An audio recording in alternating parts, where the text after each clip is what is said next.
আজ আমরা ক্লাস 12 এর তৃতীয় সেমিস্টার রাষ্ট্রবিজ্ঞানের পঞ্চম অধ্যায় রাজনৈতিক দলসমূহ এবং দল ব্যবস্থা যে অধ্যায়টি রয়েছে তার প্রথম ক্লাস করব এবং আজকের ক্লাসে আমরা মূলত আলোচনা করব রাজনৈতিক দল নিয়ে। তো চলো শুরু করা যাক। শুরু করার আগে বলে রাখি, এখনো পর্যন্ত দ্য পলিটি গুরুর ফ্যামিলিতে যদি যুক্ত না হয়ে থাকো সাবস্ক্রাইব করে যুক্ত হয়ে যাও আর বন্ধুদের কাছে শেয়ার করতে একদম ভুলো না। তো আজকের ক্লাসে আমরা কি নিয়ে আলোচনা করব? আজকের ক্লাসে আমরা আলোচনা করব রাজনৈতিক দল কি, রাজনৈতিক দলের বৈশিষ্ট্য, রাজনৈতিক দলের কাজ, তারপরে রাজনৈতিক দলের সমস্যা নিয়ে, এবং তারপরে দেখব সরকার ও রাজনৈতিক দলের মধ্যে কি পার্থক্য, রাজনৈতিক দল ও চাপ সৃষ্টিকারী গোষ্ঠী বা স্বার্থ গোষ্ঠীর মধ্যে পার্থক্য, এবং সর্বশেষে রাজনৈতিক দলের শ্রেণীবিভাগ।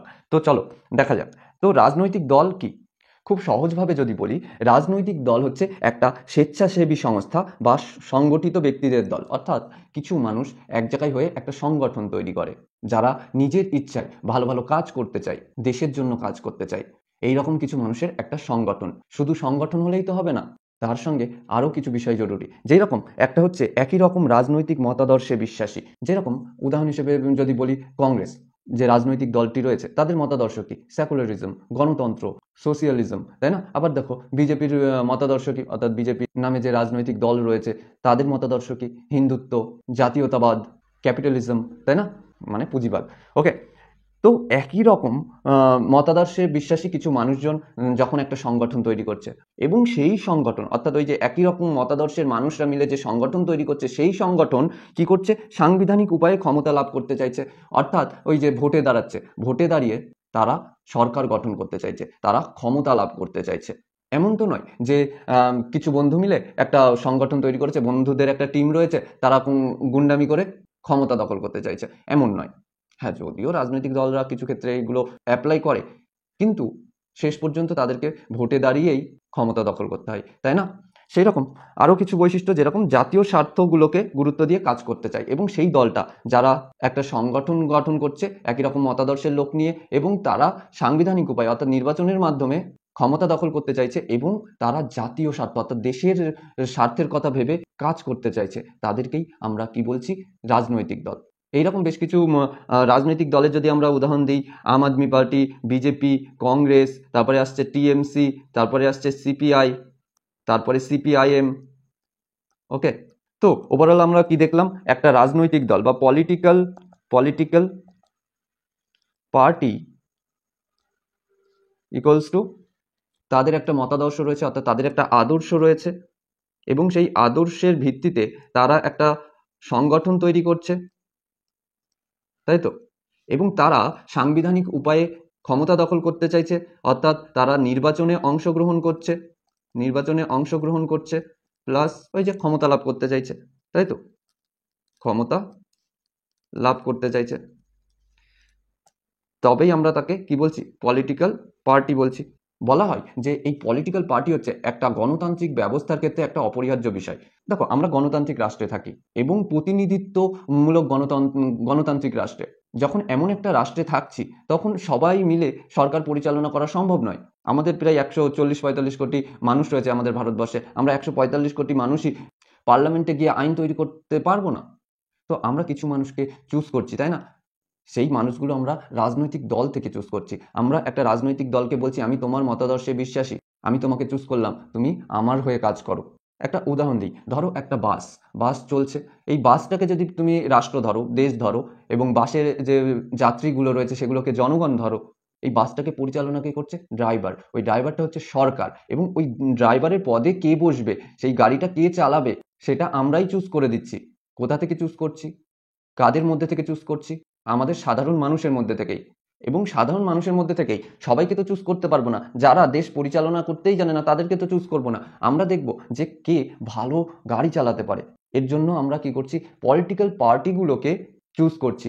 সেখানে যারা আছে, যারা এই বিষয়ে এক্সপার্ট, যারা গাড়ি চালাতে এক্সপার্ট, তাদেরকে চুজ করছি, এবং অনেকে রয়েছে তাদের মধ্যে কয়েকজনকে পাঠাবো, তাই না? অর্থাৎ কয়েকজনকে চুজ করব। অর্থাৎ ধরো 10 জন প্রার্থী রয়েছে ওই ড্রাইভারের সিটে বসার, 10 জনের মধ্যে যে সব থেকে ভালো তাকে চুজ করব। এবার সবাইকার মতামত দিচ্ছে, যে সব থেকে বেশি ভোট পাচ্ছে সে জিতে যাচ্ছে, সে ড্রাইভারের সিটে বসছে। ক্লিয়ার? আশা করছি ক্লিয়ার হয়েছে। এছাড়া আরও বেশ কিছু কথা বলা হয় যে এই যে প্রাচীন গ্রিস বা প্রাচীন রোমে সাধারণত এই পলিটিক্যাল পার্টির সিস্টেমটা ছিল না। পলিটিক্যাল পার্টির সিস্টেমটা খুবই আধুনিক, এই কিছুদিন হলো এটা তৈরি হয়েছে। প্রাচীন গ্রিস বা প্রাচীন রোমে সাধারণত ব্যক্তিকেন্দ্রিক বা পারিবারিক কেন্দ্রিক বা একখানা সংগঠন বা একটা গোষ্ঠী যারা এই ডাইভার্সিটিতেই বসতো, তাদেরকে চুজ করতেও হতো না অনেক সময়, বোঝা গেল, তারাই পরিচালনা করতো। কিন্তু এই যে রাজনৈতিক দল ব্যবস্থা খুব রিসেন্ট এসছে, অর্থাৎ আমরা বলতে পারি যে আধুনিক অর্থে যে আমরা রাজনৈতিক দল বলতে যা বুঝি খুব রিসেন্ট এসছে। বলা হয় যে এই রাজনৈতিক দলের, আধুনিক অর্থে যে রাজনৈতিক দল বলতে আমরা যা বুঝি, সেটার উৎপত্তি হয়েছে সপ্তদশ শতকে ইংল্যান্ডে। এক্ষেত্রে বলে রাখা ভালো যে রানী এলিজাবেথের সময় ইংল্যান্ডে দুটি রাজনৈতিক দল ছিল, একটা হচ্ছে হুইগ আর একটা হচ্ছে টরি। অনেক সময় প্রশ্ন আসে। আমরা তো দেখলাম যে রাজনৈতিক দল কি, এটা আশা করছি ক্লিয়ার হয়েছে। এবার দেখি এই রাজনৈতিক দলের বৈশিষ্ট্য কি কি আছে। যখন আমরা এই রাজনৈতিক দলের বৈশিষ্ট্য দেখব, তখন এই বিষয়টি আরও ক্লিয়ার হবে, অর্থাৎ রাজনৈতিক দল অ্যাকচুয়ালি কি সেটা আরও ক্লিয়ার হবে। যেরকম রাজনৈতিক দল হচ্ছে মতাদর্শগত ঐক্য রয়েছে এদের মধ্যে, অর্থাৎ এই যে সংগঠনটি, এই সংগঠনের বা এই সংস্থা, অর্থাৎ এই রাজনৈতিক দলের যত সদস্য রয়েছে তাদের মতাদর্শ একই রকম, তাদের সদস্যরা একই রকম মতাদর্শের বিশ্বাসী। এই সমস্ত সদস্যরা রাজনৈতিক বা সামাজিক ক্ষেত্রে একই মতাদর্শ অনুসরণ করে, যেমন সমাজতন্ত্র, জাতীয়তাবাদ, ধর্মনিরপেক্ষতা ইত্যাদি। উদাহরণ হিসেবে আমরা যদি বলি, বিজেপির কথা বলতে পারি, তারপরে টিএমসির কথা বলতে পারি, তারপরে কংগ্রেসের কথা বলতে পারি, সিপিএম এর কথা বলতে পারি, সিপিআই এর কথা বলতে পারি, আরো অনেক দল রয়েছে, তাই না? এক্ষেত্রে যেরকম এই কংগ্রেস দল রয়েছে ধর্মনিরপেক্ষতা এবং গণতন্ত্রের বিশ্বাসী, বিজেপি রয়েছে জাতীয়তাবাদ এবং হিন্দুত্বের বিশ্বাসী, তাই না?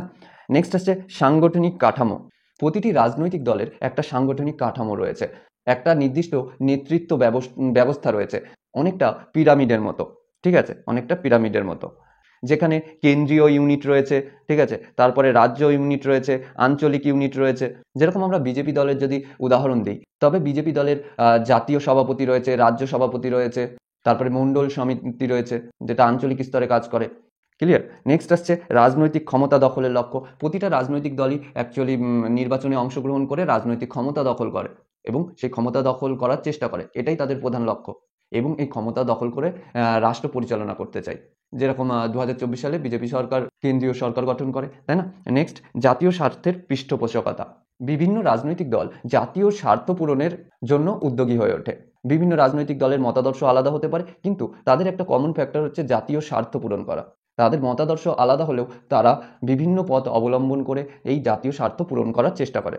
এর জন্য তারা বিভিন্ন পথ অবলম্বন করে, সেটা আমরা বললাম। এক্ষেত্রে আমরা উদাহরণ যদি দিই, আম আদমি পার্টি রয়েছে দিল্লিতে, যারা করোনার সময় স্বাস্থ্য ব্যবস্থার উন্নতি সাধন করে শুধুমাত্র জাতীয় স্বার্থ পূরণের লক্ষ্যে। ওকে, নেক্সট জনমত গঠন। প্রতিটা রাজনৈতিক দলই সাধারণত সোশ্যাল মিডিয়া, তারপরে বিভিন্ন মিছিল প্রচারের মাধ্যমে নিজেদের মতাদর্শের পক্ষে বিভিন্ন জনমত গঠন করে, সাধারণ জনগণকে বোঝায় কোনটা ভুল কোনটা ঠিক, তারা যেটা ভাবছে কেন ঠিক, এই সমস্ত বিষয়। যেই রকম এনআরসি, সিএএ, তারপরে কৃষি আইন, বিভিন্ন বিষয়ে এই সমস্ত রাজনৈতিক দল মানুষের জনমত গঠন করার চেষ্টা করে বা মানুষের চিন্তাভাবনা কন্ট্রোলের চেষ্টা করে। ওকে, নেক্সট দলীয় পতাকা ও প্রতীকদান। প্রতিটা রাজনৈতিক দলের একটা দলীয় পতাকা রয়েছে এবং তাদের নির্দিষ্ট দলীয় লোগো রয়েছে বা দলীয় প্রতীক রয়েছে। যেরকম আমরা বিজেপি সরকারের পদ্মফুলের কথা বলতে পারি, কংগ্রেসের হাত বলতে পারি, টিএমসির ঘাসফুল বলতে পারি, বিএসপির হাতি বলতে পারি, সমাজবাদী পার্টির সাইকেল বলতে পারি, তারপরে আম আদমি পার্টির ঝাঁটা বলতে পারি। ওকে, এছাড়া কি বলছে জনসমর্থন ও সদস্যপদ। বলছে প্রতিটা রাজনৈতিক দল তাদের দলের সদস্য বৃদ্ধির জন্য বিভিন্ন উদ্যোগ গ্রহণ করে এবং তাদের দলের সদস্য যত বেশি হবে তাদের সমর্থনও বেশি হবে, তাই না? এই কারণে তারা বিভিন্ন ক্যাম্পেইন চালায়। যেরকম বিজেপি সরকারের একটা উদাহরণ দিই, তারা একটা অ্যাপ লঞ্চ করেছিল জয়েন বিজেপি নামে, যার মাধ্যমে তারা তাদের সদস্য সংখ্যা বৃদ্ধির চেষ্টা করেছিল। নেক্সট নির্বাচনে অংশগ্রহণ। প্রতিটা রাজনৈতিক দলই নির্বাচনে অংশগ্রহণ করে। দেখো, এটা খুব গুরুত্বপূর্ণ একটা বৈশিষ্ট্য। অনেক সংগঠন রয়েছে যাদের একই রকম মতাদর্শ, তারা আন্দোলন আন্দোলন সব করে, কিন্তু তারা নির্বাচনে অংশগ্রহণ করে না। তবে কি তাদেরকে আমরা রাজনৈতিক দল বলবো? নিশ্চয়ই নয়। দেখো, তোমাদের স্কুলেই একটা টিম রয়েছে, তারা তো আর ভোটে অংশগ্রহণ করছে না, তাহলে কি সেই টিমটা রাজনৈতিক দল? নিশ্চয়ই না। যাই হোক, এই যে 2024 সালের উদাহরণ যদি আমরা দিই, 2024 সালে বিজেপি, কংগ্রেস সকলেই লোকসভার ভোটে অংশগ্রহণ করেছিল, তাই না? যাই হোক, আমরা বৈশিষ্ট্যও দেখলাম। এখন কথা হচ্ছে, দেখো আমরা তো দেখলাম রাজনৈতিক দল কি, রাজনৈতিক দলের বৈশিষ্ট্য কি, এবং একটু আগে বললাম গণতান্ত্রিক রাষ্ট্রে রাজনৈতিক দল একটা গুরুত্বপূর্ণ বিষয়। কিন্তু প্রশ্ন হচ্ছে গণতান্ত্রিক শাসন ব্যবস্থায় রাজনৈতিক দল কেন এত গুরুত্বপূর্ণ? রাজনৈতিক দল ছাড়া কি গণতান্ত্রিক শাসন ব্যবস্থা চলবে না? এই বিষয়টা, এই প্রশ্নের উত্তর আমরা পেয়ে যাব রাজনৈতিক দলের কার্যাবলী দেখলে। তো চলো দেখে নেওয়া যাক, তাই না? দেখো, গণতান্ত্রিক ব্যবস্থা এমন একটা বিষয় যেখানে জনগণের মতামতই সর্বশেষ। কিন্তু সেই মতামত যদি সংগঠিতভাবে প্রকাশ না পায়, কেউ যদি জনগণের হয়ে সরকার গঠনের চেষ্টা না করে বা দায়িত্ব না নেয়, তবে গণতন্ত্র শুধুমাত্র কাগজ কলমেই রয়ে যাবে, বাস্তবে কোনো কাজ করবে না। এই কারণেই রাজনৈতিক দল এত গুরুত্বপূর্ণ। দেখো, আমরা কাজগুলো দেখি। প্রথম কি বলছে? জনমত গঠন ও মতাদর্শের প্রচার। রাজনৈতিক দলগুলো বিভিন্ন ইস্যুতে জনগণের মতামত তৈরি করার চেষ্টা করে। তারা তাদের মতাদর্শ, অর্থাৎ রাজনৈতিক দল যেই মতাদর্শের অনুসারী, সেই মতাদর্শ অনুযায়ী জনগণের সামনে বিভিন্ন বিষয় তুলে ধরে, তাদের চিন্তাভাবনা তুলে ধরে। তারা কোন বিষয়টি ঠিক, কোনটা ভুল, এটা তুলে ধরে। এর মাধ্যমে জনগণের চিন্তাভাবনা তৈরি হয় ওই বিষয়টা সম্পর্কে, যে ওটা ভালো, ওটা খারাপ। দেখবে যে কোনো বিষয়ে যখন কন্ট্রোভার্সি চলে আমাদের দেশে, তখন সরকার যে কাজটা করছে সেই কাজের পক্ষে বিপক্ষে দুই দিকেই লোক আসে। এই যে জনগণের সামনে যখন বিভিন্ন বিষয় তুলে ধরছে, তখন জনগণ ওর পক্ষে বিপক্ষে মতামত দিচ্ছে। আর জনগণের সামনে যখন তুলে ধরছে এটা এই কারণে ঠিক, এই কারণে ভুল, এরকম অনেক কথা বলছে, তখন জনগণের ক্ষেত্রে সুবিধা হচ্ছে তাদের একটা চিন্তাভাবনা, তাদের একটা মতামত তৈরি করার। যেরকম দিল্লির যে আম আদমি পার্টি রয়েছে, তারা শিক্ষা এবং স্বচ্ছ রাজনীতি নিয়ে মতামত প্রকাশ করে এবং জনমত তৈরি করার চেষ্টা করে। আবার আমাদের পশ্চিমবঙ্গের যে টিএমসি পার্টি রয়েছে, মা মাটি মানুষ, এর ধারণা প্রচার করে জনমত গঠন করার চেষ্টা করে। ওকে, নেক্সট, নির্বাচনে অংশগ্রহণ এবং প্রার্থী প্রদান। প্রতিটা রাজনৈতিক দল নির্বাচনের আগে জনগণের সামনে তাদের ম্যানিফেস্টো উপস্থাপন করে। তারা তাদের প্রতিশ্রুতি দেয়, এই করব, ওই করব, 15 লাখ করে ব্যাংকে ঢোকাবো, চাকরি দেব। সেগুলো করছে না, সে পরের কথা। আর এই যে তারা বিভিন্ন বিষয় উপস্থাপন করছে, বিভিন্ন প্রতিশ্রুতি উপস্থাপন করছে, এবং তারা বলছে আমরা এই সমস্ত কাজ করব, এর জন্য আমাদেরকে ভোট দাও, যাতে আমরা ক্ষমতা দখল করে এই কাজগুলো করতে পারি। তোমরা যদি আমার নির্বাচনে আমাদেরকে চুজ করো, তবেই আমরা এই কাজগুলো পূরণ করতে পারবো। যদিও করে না, যাই হোক। কিন্তু এই যে প্রতিশ্রুতিগুলো পূরণ করার জন্য তারা কিছু প্রার্থীকে নির্বাচনে দাঁড় করায়, যে এই সমস্ত কাজ করব, তাই এই লোকটাকে তুমি ভোট দাও। এই যে প্রতিশ্রুতি দিচ্ছে বিভিন্ন রাজনৈতিক দল তাদের মতাদর্শ অনুযায়ী, এবং যখন একটা পার্টিকুলার মতাদর্শের মানুষ, দেখা গেলো উদাহরণ হিসেবে বলি, ধরো বিজেপি মন্দির করবে, মসজিদ করবে, বা অন্য কিছু করবে। টিএমসির ক্ষেত্রে মন্দির করবে, মসজিদ করবে। আবার একটা টিম বলছে যে শিক্ষা ক্ষেত্রে কাজ করব, স্বাস্থ্যের ক্ষেত্রে কাজ করব। এখন জনগণ কাকে চুজ করবে? এক একজন তো প্রতিশ্রুতি দিচ্ছে, কেউ শিক্ষা চাকরির ক্ষেত্রে কাজ করবে, কেউ মন্দির মসজিদের ক্ষেত্রে কাজ করবে, আরো একজন কেউ মন্দির মসজিদের ক্ষেত্রে কাজ করবে। এখন জনগণ কোনটা চাই? জনগণ কি মন্দির মসজিদ চাই, না শিক্ষা চাই, স্বাস্থ্য চাই, কোনটা চাই, না চাকরি চাই? তারা যেটা চাই সেই দলকে ভোট দেবে, তাই না? এবং জনগণ বুঝতে পারে যে হ্যাঁ, আমি একে ভোট দিচ্ছি, এর মাধ্যমে আমার প্রতিশ্রুতি পূরণ হবে। ক্লিয়ার? যাই হোক, তারপরে কি বলছে? সরকার গঠন ও পরিচালনা। এই সমস্ত রাজনৈতিক দলই নির্বাচনে জেতার পর সরকার গঠন করে এবং জনগণের জন্য বিভিন্ন কাজ করে থাকে। যদিও বাস্তবে দেখলে তারা নিজেদের জন্যই কাজ করছে, তবু ওগুলোকে যদি আমরা সরিয়ে রাখি, অ্যাকচুয়ালি ওদের কাজ হচ্ছে জনগণের জন্য কাজ করা। এর জন্য তারা বাজেট প্রণয়ন করে, বিভিন্ন সরকারি প্রকল্প চালু করে, ওভারঅল জনগণের উন্নয়ন প্রকল্পে কাজ করে। যেরকম কেন্দ্রে বিজেপি সরকার, তারপরে আমাদের রাজ্যে টিএমসি সরকার রয়েছে, এছাড়া অন্যান্য রাজ্যে বিভিন্ন সরকার রয়েছে। এবার আসছে বিরোধী দলের ভূমিকাও রয়েছে এখানে। বিরোধী দল অর্থাৎ যে সমস্ত দল, এমন নয় যে প্রতিটা দলই সরকার গঠন করছে। কিছু কিছু দল তো মানে কম ভোট পায়, তাই না? তারা সরকার গঠন করতে পারে না। যখন সরকার গঠন করতে পারছে না, তখন তারা বিরোধী দল হিসেবে পার্লামেন্টে থাকছে। যখন মানে সরকারের দল, অর্থাৎ আমরা বলতে পারি যেই দল সরকার গঠন করেছে, তারা কোনো সিদ্ধান্ত নিতে যাচ্ছে, সেই সিদ্ধান্তে যদি ভুল থাকে, তো এই বিরোধী দল ভুলটাকে ধরিয়ে দিচ্ছে, এবং সেই ভুল ধরিয়ে দিয়ে তারা বলছে না, ওটার থেকে এটা করো, তাহলে ভালো হবে। যেরকম উদাহরণ হিসেবে আমরা বলতে পারি যে কেন্দ্র সরকারের ক্ষেত্রে বিজেপি সরকার এখন সরকার গঠন করেছে, কিন্তু বিরোধী দল হিসেবে কারা রয়েছে? কংগ্রেস রয়েছে, আম আদমি পার্টি রয়েছে, টিএমসিরও কিছু রয়েছে, হ্যাঁ কি না? যাই হোক, নেক্সট কি বলছে? জনগণ ও সরকারের মধ্যে সেতু বন্ধন করে এই রাজনৈতিক দলগুলো। দেখো, এই যে দল, এই দলই সরকারের কাছে জনগণের সমস্যাগুলো তুলে ধরে, আর সরকার যে জনগণের সমস্যা সমাধানের জন্য যে সমস্ত কাজ করে, সেই কাজগুলো পৌঁছে দেয় এই দল, যে দেখো এই সরকার এই কাজ করেছে তোমাদের জন্য। ফলে একটা সেতু তৈরি হয়, একটা কানেকশন তৈরি হয়, যোগবন্ধন হয়। উদাহরণ হিসেবে যদি আমরা বলি, এই যে বিভিন্ন রাজনৈতিক দল সরকারের কাছে কৃষকদের সমস্যা, তারপরে যুবকদের চাকরির ব্যাপারগুলো সমস্ত কিছু তুলে ধরে। তারপরে যদি সরকার কিছু করে, তবে এই রাজনৈতিক দলগুলোই এসে বলে এই দেখো সমস্যার সমাধান হয়েছে। ওকে, যাই হোক, নেক্সট কি বলছে? রাজনৈতিক শিক্ষা ও সচেতনতা বৃদ্ধি। দেখো, রাজনৈতিক দলগুলি প্রচার, মিছিল, আলোচনার মাধ্যমে, তারপরে টিভিতে প্রচারের মাধ্যমে, অর্থাৎ নিউজ চ্যানেলে গিয়ে প্রচারের মাধ্যমে জনগণগুলোকে সচেতন করতে চায়, নাগরিকদেরকে সচেতন করতে চায়। তারা বোঝায় কেন ভোট দেবে, কোনটা সঠিক, কোন আদর্শকে গ্রহণ করবে, এই সমস্ত বোঝায়। এর জন্য তারা বিভিন্ন ক্যাম্পেইন করে, আমরা বললাম যে টিভি চ্যানেলে বসছে, তারপরে আরো অনেক অনেক কাজ করে। যাই হোক, নেক্সট, জাতীয় ঐক্য ও সমাজের নেতৃত্ব। জাতীয় সংকট ও দুর্যোগের সময় এই দলগুলো, রাজনৈতিক দলগুলো সামাজিক ঐক্য রক্ষা করার চেষ্টা করে এবং বিভিন্ন সাহায্য প্রদান করে, অর্থাৎ সাহায্য পৌঁছে দেয় জনগণের কাছে। যেরকম আমরা বলতে পারি কোভিড-19 সময় বিভিন্ন রাজনৈতিক দল জনগণের কাছে ত্রাণ পৌঁছে দিয়েছিল। ওকে, যাই হোক, এই যে রাজনৈতিক দল হচ্ছে গণতন্ত্রের মেরুদণ্ড। তারা শুধু ভোটে লড়ে না, জনগণের কণ্ঠস্বর তুলে ধরে, সরকার গঠন করে, ভুলের প্রতিবাদ করে, সমাজে নেতৃত্ব দেয়। তাই বলা হয় রাজনৈতিক দল ছাড়া গণতন্ত্র কল্পনাই করা যায় না। দেখো, সে পরের কথা তারা কতটা কাজ করছে, কিন্তু এটা তাদের কাজ, যেগুলো আমরা বললাম, ঠিক আছে। এবার কথা হচ্ছে, রাজনৈতিক দল সরকার চালায়, সেটা মেনে নিলাম, এবং তারা মানুষের কল্যাণে কাজ করে, এটাও মেনে নিলাম, কিন্তু তারা আদেও কি জনগণের কল্যাণেই সবসময় কাজ করে? এই গণতান্ত্রিক ব্যবস্থায় কিছু সমস্যার কি তৈরি হয় না এই রাজনৈতিক দলগুলোর জন্য? হ্যাঁ, নিশ্চয়ই তৈরি হয়। কি কি সমস্যা? যেরকম দলীয় স্বার্থ জাতীয় স্বার্থের উপরে উঠে যায়। এই যে রাজনৈতিক দলগুলো সাধারণত জাতীয় স্বার্থের থেকেও বেশি গুরুত্ব দেয় তাদের দলীয় স্বার্থকে। অনেক সময় এই যে রাজনৈতিক দলগুলো তাদের নিজের জনপ্রিয়তা, ভোট ব্যাংক রক্ষা করা বা নিজের ক্ষমতা ধরে রাখার জন্য এমন কিছু স্টেপ নেয়, এমন কিছু সিদ্ধান্ত নেয় যেগুলো দেশের জন্য ক্ষতি। যেমন উদাহরণ হিসেবে যদি বলি, একাধিক দল রয়েছে, তারা জাতপাত, ধর্ম, এই সমস্ত বিষয়গুলোকে উস্কে দেয় শুধুমাত্র তাদের ক্ষমতা দখলের জন্য, তাদের ক্ষমতা ধরে রাখার জন্য, তাদের ভোট ব্যাংক ঠিক রাখার জন্য।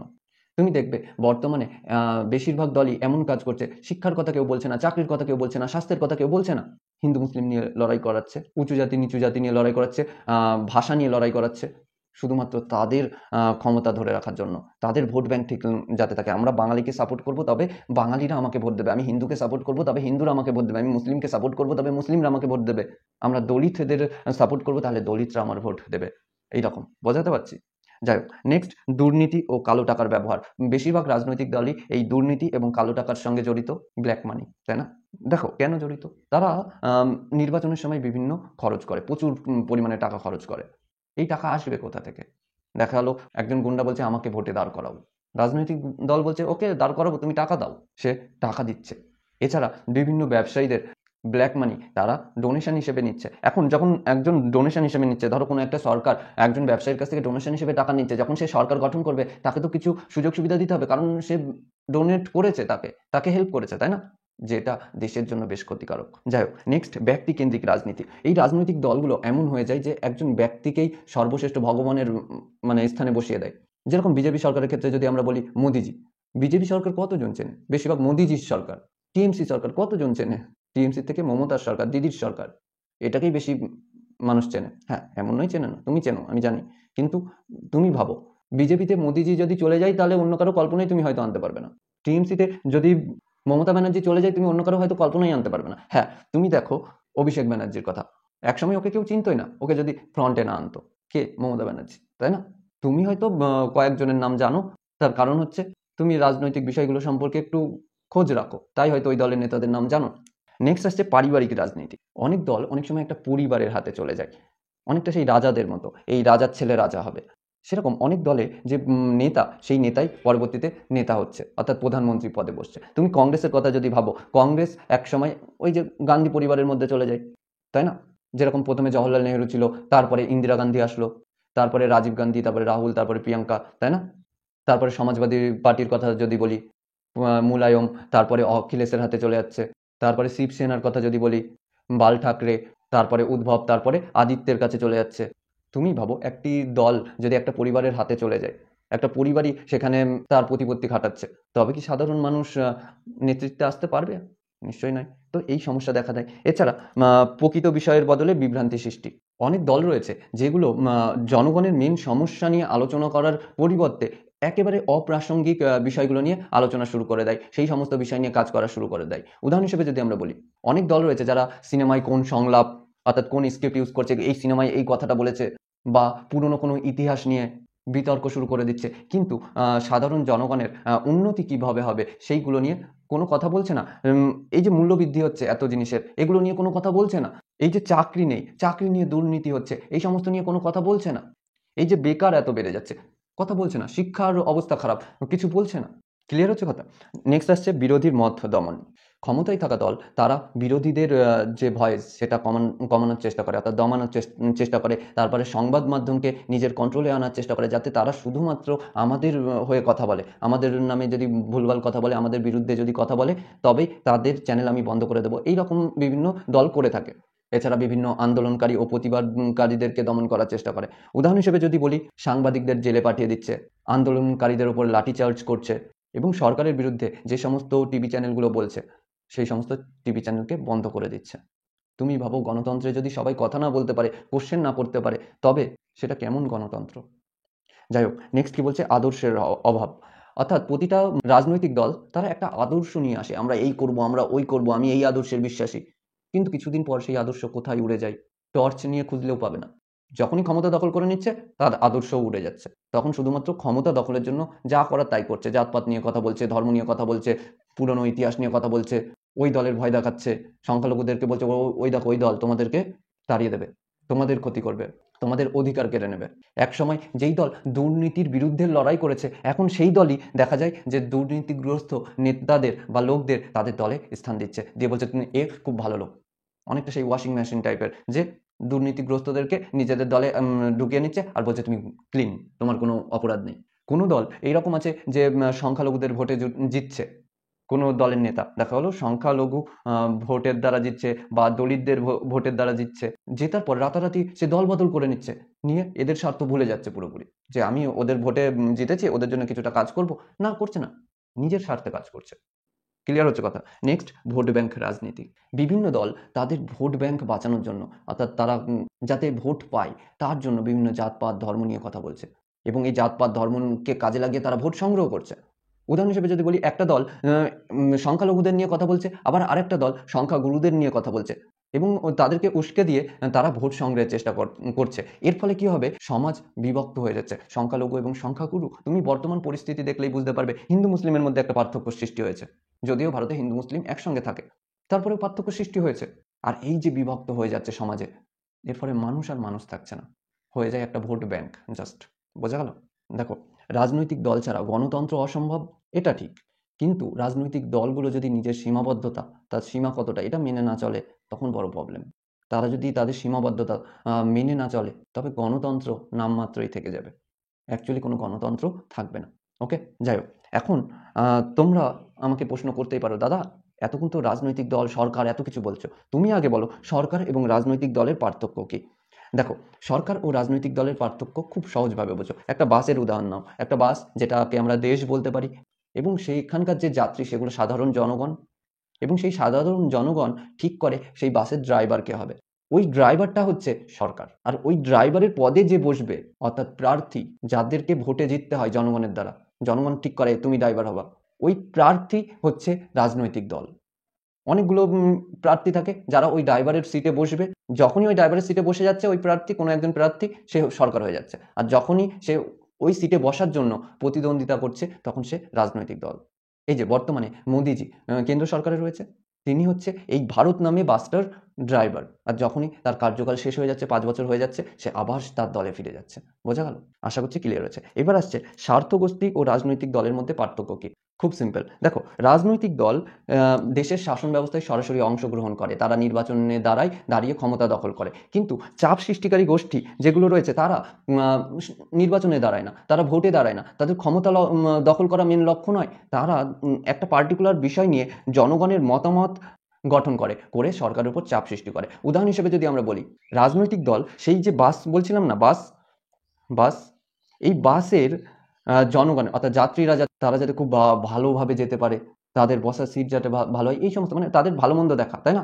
ওই ড্রাইভারের কাজ কি, অর্থাৎ সরকারের কাজ কি, জনগণ যাতে ভালো মতো যায়, তারা যাতে তাদের জীবনটাকে ভালো মতো চালাতে পারে, তার ব্যবস্থা করা। এখন দেখা গেল খুব গরম বেড়েছে, কিন্তু সরকার এই গরম নিয়ে কোনো কথা বলছে না, তখন চাপ সৃষ্টিকারী গোষ্ঠী কি করছে, একটা পার্টিকুলার বিষয় নিয়ে, যেরকম বাসে এসি লাগানো নিয়ে সরকারের সামনে তাদের প্রস্তাব তুলে ধরছে, সরকারের উপর চাপ সৃষ্টি করছে, রাজনৈতিক দলের উপর চাপ সৃষ্টি করছে, যে দেখো বাসে এসি লাগাও, জনগণের খুব গরম। অর্থাৎ এই যে চাপ সৃষ্টিকারী গোষ্ঠী পার্টিকুলার একটা বিষয় নিয়ে আন্দোলন শুরু করে, তারা সরকারের উপর চাপ সৃষ্টি করে, তারা সেই কাজটা যাতে পূরণ হয় তার জন্য কাজ করে। তারা ভোটে দাঁড়ায় না, তাদের ওই স্বার্থ পূরণ হয়ে গেল, তারা সরে গেল, তাদের আর কোনো কাজ নেই। কিন্তু রাজনৈতিক দল নির্বাচনে অংশগ্রহণ করে, তারা ক্ষমতা দখল করে, সরকার গঠন করে। বোঝাতে পারছি? আর এই চাপ সৃষ্টিকারী গোষ্ঠী বা স্বার্থ গোষ্ঠী পার্টিকুলার একটা স্বার্থ নিয়ে আন্দোলন করে। ক্লিয়ার? আশা করছি ক্লিয়ার হয়েছে। এবার আসছি রাজনৈতিক দলের শ্রেণী বিভাগে। দেখো, রাজনৈতিক দল কি, বুঝলাম এর কাজ কি, এ থাকলে কি সমস্যা, না থাকলে কি হবে, সেগুলো দেখলাম। এবার এই সমস্ত রাজনৈতিক দলের বিভিন্ন ভাগ রয়েছে, বিভিন্ন ভিত্তিতে বিভিন্ন মানুষ অনেক ভাগ করেছে, একটা পার্টিকুলার ভাগের নেই, একাধিক ভাগ রয়েছে। আমরা কয়েকটা ভাগ নিয়ে আজকে কথা বলবো। যেরকম আদর্শের ভিত্তিতে রাজনৈতিক দলগুলোকে ভাগ করা যেতে পারে। আদর্শের ভিত্তিতে আমরা বামপন্থী বলতে পারি, মধ্যপন্থী এবং ডানপন্থী, এই তিনটে ভাগে ভাগ করছি আদর্শের ভিত্তিতে। বামপন্থী কারা? যারা কমিউনিস্ট চিন্তা ভাবনার অনুসারী, বা বলতে পারো কমিউনিজমকে তারা অনুসরণ করে, তারা সমাজতন্ত্রকে গুরুত্ব দেয়, তারা ধনী গরিবের বৈষম্য কমানোর চেষ্টা করে, তারপরে তারা রাষ্ট্রের নিয়ন্ত্রণকে বেশি গুরুত্ব দেয়, অর্থাৎ বেশিরভাগ কাজে পাবলিক নিয়ন্ত্রণের থেকে রাষ্ট্রের নিয়ন্ত্রণকে বেশি গুরুত্ব দিচ্ছে। যেরকম আমরা রাশিয়ার কথা বলতে পারি, রাশিয়াতে বেশিরভাগ স্কুল, কলেজ, হসপিটাল সমস্ত কিছুই অ্যাকচুয়ালি সরকারের।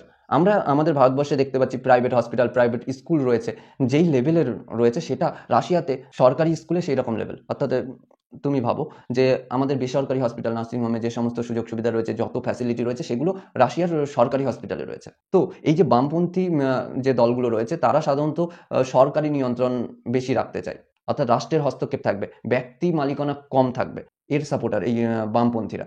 এবার আমরা উদাহরণ হিসেবে যদি আমরা বলি, আমাদের ভারতবর্ষে এইরকম বামপন্থী দল কি রয়েছে? সিপিআই রয়েছে, তারপরে সিপিআই এম রয়েছে, তারপরে চীনের কথা যদি আমরা বলি, চীনে communist party of China, CPC রয়েছে। ওকে, এইবার ডানপন্থী কারা? এই ডানপন্থী দলগুলো সাধারণত পুঁজিবাদী ধ্যান ধারণার অনুসারী, তারা পুঁজিবাদকে সাপোর্ট করে, তারা কমিউনিজমকে সাপোর্ট করে না। তারা ধর্মীয় এবং জাতীয় ঐতিহ্যের উপরে বেশি গুরুত্ব দেয়। তারা ব্যক্তি স্বাধীনতায় কম হস্তক্ষেপ করতে চায়, যদিও হস্তক্ষেপ করে ফেলে তারপরেও তারা কম হস্তক্ষেপ করতে চায়, তারা বলে আমাদের এই ধারণা। ওকে, এছাড়া তারা ধনীদেরকে বা ধনীদের যে কাজকর্ম সেখানে হস্তক্ষেপ কম করতে চায়।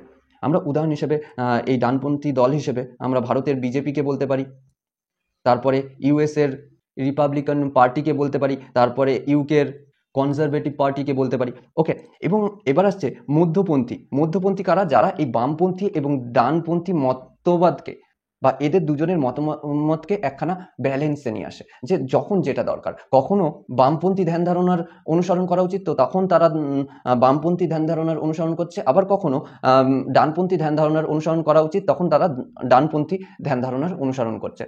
উদাহরণ হিসেবে আমরা বলতে পারি ভারতের আইএনসি, অর্থাৎ কংগ্রেস, ইন্ডিয়ান ন্যাশনাল কংগ্রেস। ওকে, যারা পুঁজিবাদের কথাও বলে, আবার সমাজতন্ত্রের বা কমিউনিজমের কথাও বলে। ওকে, আরেকটা উদাহরণ দিতে পারি জার্মানির সোশ্যাল ডেমোক্রেটিক পার্টি, এই মধ্যপন্থী চিন্তাধারার অনুসারী।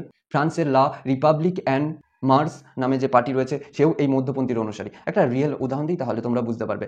যেরকম আমাদের ভারতের জাতীয় কংগ্রেস 2005 সালে গ্রামীণ কর্মসংস্থান গ্যারান্টি আইন পাশ করে, যেটি বামপন্থী চিন্তাধারার মধ্যে পড়ছে। আবার 1991 সালে তারাই কি করে?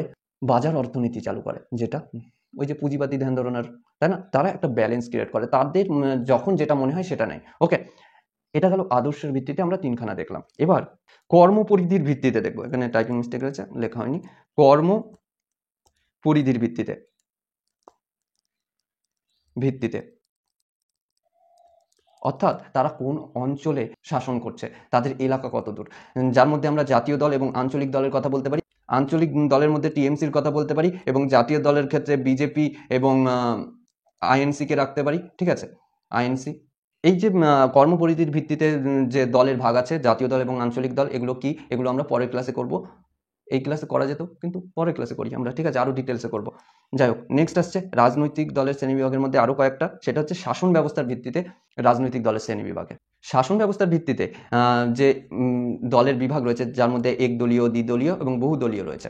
তো একদলীয় বলতে বোঝাচ্ছে কোনো একটা রাষ্ট্রে যখন একটা দলই প্রতিপত্তি বিস্তার করে, অর্থাৎ সেই দল ছাড়া অন্য কোনো দলের অপশনই নেই। যেরকম উদাহরণ হিসেবে আমরা কমিউনিস্ট পার্টি অফ চায়নার কথা বলতে পারি, সিপিসি। চায়নাতে একটা মাত্র দল রয়েছে, অন্য কোনো দল কখনো ক্ষমতায় আসতেই পারে না, তাদেরকে দমিয়ে দেওয়া হয়। আবার তুমি ভাবো এই বাংলাদেশের কথা, কিছুদিন আগে বাংলাদেশে শুধুমাত্র একটাই দল ছিল, হাসিনা সরকারের যে দল, আওয়ামী লীগ, তাই না? 10-15 বছর ধরে শুধু তারাই শাসন করে গেছে, আর কোনো দলকে তারা ভোটেই দাঁড়াতে দিচ্ছিল না। অর্থাৎ যখন একটা মাত্র দল পুরো শাসন ব্যবস্থাকে কন্ট্রোল করছে, সেই দলীয় ব্যবস্থাকে আমরা সাধারণত বলছি একদলীয় ব্যবস্থা। এছাড়া আরও উদাহরণ দেওয়া যায়, যেরকম আমরা উত্তর কোরিয়ার কথা বলতে পারি, যেখানে ওয়ার্কার্স পার্টি রয়েছে, যেই পার্টি ছাড়া ওখানে অন্য কোনো পার্টি ভোটে দাঁড়াতেই পারবে না। এছাড়া কিউবার কথা বলতে পারি, যেখানে কিউবান কমিউনিস্ট পার্টি রয়েছে, সেখানে ওই দল ছাড়া আর কেউ দাঁড়াতেই পারবে না ভোটে। ওকে, নেক্সট আসছে দ্বিদলীয়। ওকে, যখন একটা রাষ্ট্রে দুখানা দল সব থেকে প্রতিপত্তি বিস্তার করে, কখনো এই দল শাসন করবে, কখনো ওই দল করবে, অর্থাৎ সরকার গঠন মাত্র ওই দুখানা দলই করে। পুরো স্বাধীনতার পর থেকে বর্তমান সময় পর্যন্ত শুধুমাত্র ওই দুখানা দলই সরকার গঠন করেছে, এছাড়া আর কোনো দল করতে পারে না। তখন সেই শাসন ব্যবস্থার যে দলীয় ব্যবস্থা, তাকে আমরা দ্বিদলীয় ব্যবস্থা বলছি। যেরকম আমরা উদাহরণ হিসেবে ইউএস এর কথা বলতে পারি, ইউএসএতে রিপাবলিকান এবং ডেমোক্রেটিক এই দুখানা দলই রয়েছে। আবার ইউকের কথা যদি আমরা বলি, যেখানে লেবার পার্টি এবং কনজারভেটিভ পার্টি রয়েছে। আর অস্ট্রেলিয়ার কথা যদি বলি, ঠিক আছে, অস্ট্রেলিয়াতে লেবার পার্টি এবং লিবারাল পার্টি রয়েছে, ঠিক আছে। এই যে দেশগুলো, এগুলোই সাধারণত দ্বিদলীয় ব্যবস্থা প্রচলিত রয়েছে। আর বহুদলীয় বলতে কি বোঝাচ্ছে, যেখানে দুইয়ের বেশি দল ক্ষমতায় আসতে পারে। যেরকম আমাদের ভারতে বিভিন্ন রাজ্যে বিভিন্ন দল শাসন করছে। কেন্দ্রের ক্ষেত্রেও কখনো কংগ্রেস আসার চান্স রয়েছে, কখনো বিজেপি আসার চান্স রয়েছে, কখনো আম আদমি পার্টিও আসার চান্সও রয়েছে, তাই না? যদিও গত 10-15 বছর ধরে বিজেপি সরকার রয়েছে, তারপরেও কংগ্রেস আসার চান্স রয়েছে। তার আগে তো কংগ্রেস ছিল, এমন নয় শুধু কংগ্রেসই আসতে পারবে, এমন নয় শুধু কংগ্রেস আর বিজেপি আসতে পারবে, অন্য দলও আসতে পারবে ভারতে। সেটা জনগণের উপরে যদিও। তো ভারতে বহু দলীয় ব্যবস্থা প্রচলিত রয়েছে। এছাড়া নেপালেও বহুদলীয় ব্যবস্থা রয়েছে। ইতালিতে রয়েছে বহুদলীয় ব্যবস্থা, যেখানে দুইয়ের বেশি দল ক্ষমতায় আসতে পারে, তাদের প্রভাব রয়েছে। ওকে, যাই হোক, এবার আসছে ক্ষমতা, এখানে অভাব হয়ে গেছে, এখানে অ্যাকচুয়ালি ক্ষমতা ও আধিপত্যের ভিত্তিতে দলকে আবার দুটো ভাগে ভাগ করছি, যার মধ্যে প্রভুত্ব দলীয় ব্যবস্থা আর জোট ব্যবস্থার কথা আমরা বলতে পারি। ওকে, প্রভুত্ব দলীয় ব্যবস্থা কি জিনিস? যখন একটা দীর্ঘ সময় ধরে একটা দলই শাসন করে যাচ্ছে, তখন তাকে প্রভুত্ব দলীয় ব্যবস্থা আমরা বলছি। যেরকম ভারতের ক্ষেত্রে আমরা উদাহরণ দিই, কংগ্রেস সরকার 1952 সাল থেকে 1977 সাল পর্যন্ত একভাবে শাসন করে গেছে, অন্য কোনো দল সেখানে আসতেই পারেনি। এত বছর ধরে শুধু ওই কংগ্রেসই সরকার গঠন করেছে, ঠিক আছে, কংগ্রেসই শাসন চালিয়েছে, জনগণ তাকেই চুজ করেছে, ঠিক আছে, সেই সময়। তাই জন্য এই সময়টাকে, অর্থাৎ 1952 থেকে 1977 সাল, এই সময়টাকে রজনী কোঠারি ম্যাম কি বলেছে? কংগ্রেস সিস্টেম। অর্থাৎ এই সময়টা যেহেতু কংগ্রেসের প্রতিপত্তি ছিল, তাই এই সময়টাকে কংগ্রেস সিস্টেম বলে তিনি অভিহিত করেছেন। এছাড়া আরেকটা আসছে জোট ব্যবস্থা। দেখো, এই যে ভারতের মতো দেশে বহুদলীয় ব্যবস্থা রয়েছে, তাই না? এখানে অনেক দল তারা ভোট পাচ্ছে এবং তারা সরকার গঠন করবে। সরকার গঠন করার জন্য তাদের মিনিমাম 272টি আসন দরকার পড়ে, ঠিক আছে, আমাদের ভারতের অনুযায়ী 272টা মিনিমাম আসন দরকার পড়ে। যদি 272টা আসন তারা পেয়ে যায়, তাহলে তারা সরকার গঠন করতে পারবে। এখন তুমি ভাবো, এই যে 2024 সালে যে লোকসভার ভোট হয়েছিল, সেখানে বিজেপি মাত্র 240টা সিট পেয়েছিল। কয়টি? 240টা। এখন সে তো সরকার গঠন করতে পারছে না, তার মিনিমাম কটা? সংখ্যাগরিষ্ঠতা পেতে গেলে 272টা সিট লাগবে। এখনো কতগুলো সিট বাকি রয়েছে? 32টা সিট এখনো দরকার, তাই না? তারপরেও তারা সরকার গঠন করেছে। কিভাবে করেছে? তারা কি করেছে, অন্যান্য যে দলগুলো রয়েছে, তাদের যে সিট, তাদের সাপোর্ট ইনি নিয়েছে, ঠিক আছে। অর্থাৎ বিজেপি সরকার তাদের কাছ থেকে সাপোর্ট নিয়েছে, যে তোমরা আমার সাপোর্ট করো, তোমাদেরকে আমি কিছু মন্ত্রী পদ দেবো, এই ওই, ঠিক আছে। তো এক্ষেত্রেও এমন হয়েছে, অন্যান্য দল যেরকম ডিএমকে এর কাছ থেকে কিছুটা সাপোর্ট পেয়েছে। এছাড়া বিভিন্ন আঞ্চলিক দলের কাছ থেকে তারা এমপি নিয়েছে, ঠিক আছে, এমপিদের সাপোর্ট নিয়েছে, যে না, আমাকে সাপোর্ট করো, তোমাকে কিছু পদ দেবো, এরকম ভাবে নিয়ে তারা এই কোটাটা, অর্থাৎ 272-এর যে কোটা, সেই কোটাটা পূরণ করেছে। দেখো, এই জোট ব্যবস্থা নিয়ে কখনো আলাদা একটা ভিডিও করব, এর মধ্যে আলোচনা না করি এত বেশি, ক্লাস অনেক বড় হয়ে যাবে। ওকে, তো এইভাবে তারা জোট গঠন করে সরকার গঠন করছে, এটাকে জোট ব্যবস্থা বলছে, ঠিক আছে। অনেকগুলো দল যখন এক জায়গায় হয়ে একটা সরকার গঠন করছে, সেটাকেই আমরা জোট দলীয় ব্যবস্থা বলছি। ওকে, যাই হোক, আশা করছি সম্পূর্ণটা ক্লিয়ার হয়েছে। সহজভাবে বলার চেষ্টা করেছি, আমি জানি না কতটা বোঝাতে পেরেছি, তোমরা জানো কতটা বুঝেছো।